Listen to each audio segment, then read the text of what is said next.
Hello, students of Solid Base Private Schools. This is your instructor, Mr. Ikenna, Nwachukwu speaking, and this tutorial is to help you for the upcoming presentation that you have to do as part of the summer school program. Okay, so we are teaching you how to make use of the three basic languages in coding, which are HTML, which stands for Hypertext Markup Language, and is the skeletal part of whatever you want to build.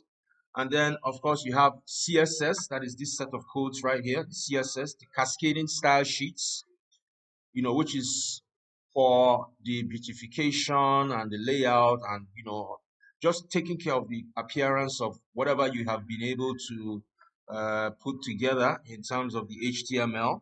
And then, of course, JavaScript is another very important language that you have to learn, and it handles the logic of whatever you're building. Okay, so if you look closer, you see that there's an element here with a class of container, and it contains the elements that make up the calculator. All right, so it contains this, which is which handles the screen. This is where whatever you type on your calculator is displayed on the screen. So this is the screen, right? The HTML for the screen. And then of course what you see here, this is of course the keypad, right? The calculator keypad. And then if you go above, this is the CSS, right? And the CSS, you can observe how the CSS connects to the HTML, right? Make sure that you put this HCSS, okay, in the proper position so that it can work properly. If you observe, you see that the HTML is actually inside the head element, okay? Can you see head element close, head element open, right? Open and close. So this is the open tag for the head element, and then this is the close tag for the head. So it's inside there. You have to put your CSS. If you put it anywhere else, it's not going to work. Okay, so now let us look at the result of this CSS and HTML working together. What is the result? Let's go and take a look at that. And this is the result, right? This is the HTML and CSS working together. But if you press on it, nothing is happening. Why? Because there is no JavaScript. Okay, it is JavaScript that will provide the logic. Now, let's just quickly type out the JavaScript, okay?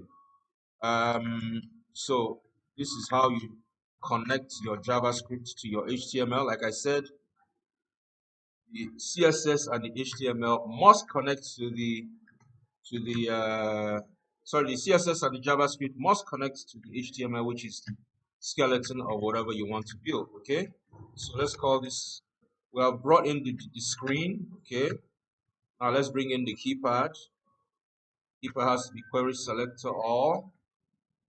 Okay, so now we have brought those two in. So let us now continue with the logic. Okay, there is a particular block of code in CSS in JavaScript called for each.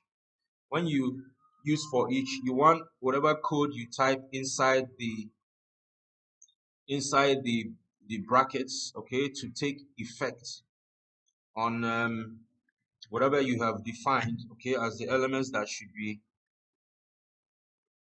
modified using for each, right? So for each key that you press on the calculator, that's basically what we're saying. Count button, this is the button. So for each button that you press, okay, on the calculator, right, what should happen? You have to define what will happen. So that's what we're doing now. When you click on it, right, what should happen? What exactly should happen? Okay, so what should happen is that if I press on any key at all, right, what should happen is that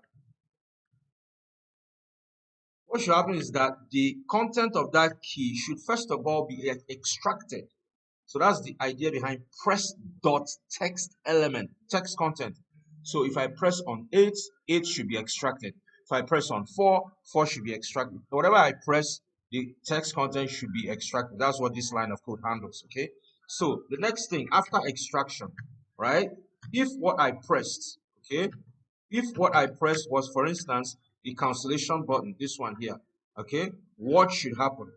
Everything on the screen should be wiped off, right? So this handles it by empty string, nothing inside the string, okay? Everything should be wiped off. Else, if I press on the, let's say I press on the equal sign, right? Equal sign, put equal sign there. What should happen? Okay, what should happen? So can you see how the logic works? That's how the JavaScript logic works. What should happen?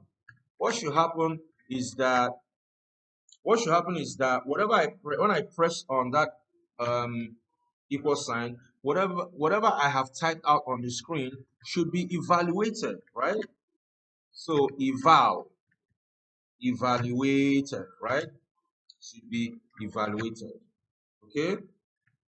Now, so what if I press something that cannot be evaluated, something that, maybe is a mistake? You have to handle errors as well. Okay, so this catch handles the error aspect. Okay, display. So this is the error message. Okay, that will display in case somebody types something that cannot be computed. Right. So this line of code handles the errors. So how about for the rest of the keys? We've only handled two keys here: the cancellation key and the equal sign. So how about the rest of the buttons? Okay, so this is where we handle the rest of the buttons. Okay, else, right? Display.value, right? Else, whatever I type, okay, should just display on the screen, just the way it is. So this line of code handles that. So now with this, I think our calculator should have, okay, the logic it requires to actually work rather than just looking good, right?